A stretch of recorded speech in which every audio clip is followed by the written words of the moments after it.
যা আছে তা মূল্যায়ন করো, কারণ কৃতজ্ঞতাই জীবনের সবথেকে বড় ধন।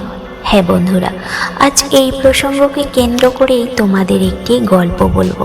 একটি ছোট শহরে একজন সুখী কাঠমিস্ত্রি ছিল।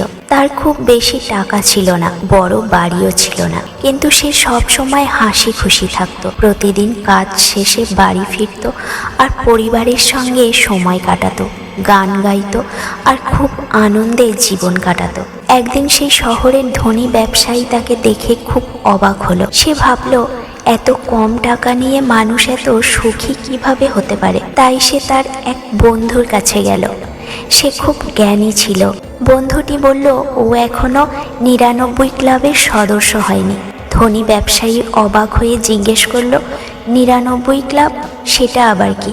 সেই জ্ঞানী বন্ধুটি তখন বলল, আজ রাতে তুমি চুপচাপ ওই কাঠমিস্ত্রির বাড়ির সামনে একটা ব্যাগ রেখে দাও। ব্যাগের ভেতর থাকবে 99টা সোনার মুদ্রা। ধনী ব্যবসায়ী ঠিক তাই করল। পরদিন সকালে রাজমিস্ত্রি সেই ব্যাগটা খুঁজে পেল। খুলে দেখে ভিতরে 99টা সোনার মুদ্রা। সে খুব খুশি হয়ে গেল। সে বারবার মুদ্রা গুনতে লাগলো। তারপর হঠাৎ সে ভাবল, 99টা কেন? নিশ্চয়ই একটা কম আছে। যদি আর একটা মুদ্রা পাই তাহলে 100টা হবে।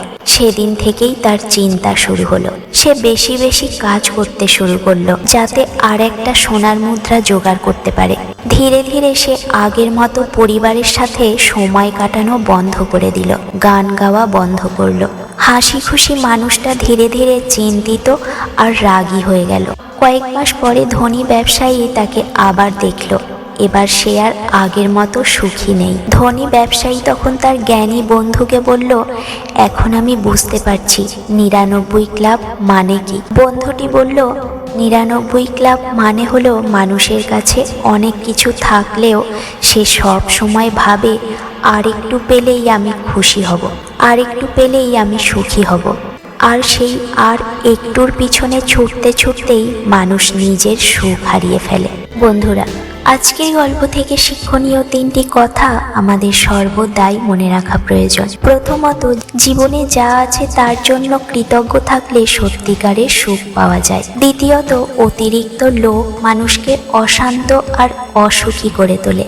তৃতীয়ত, সুখ শুধু টাকা দিয়ে নয়, সন্তুষ্টি ও ভালোবাসা থেকেই আসে। সবশেষে আবারও বলবো, এই পৃথিবী তাদের জন্য যারা প্রতিনিয়ত জীবনের সঙ্গে লড়াই করে বেঁচে থাকে।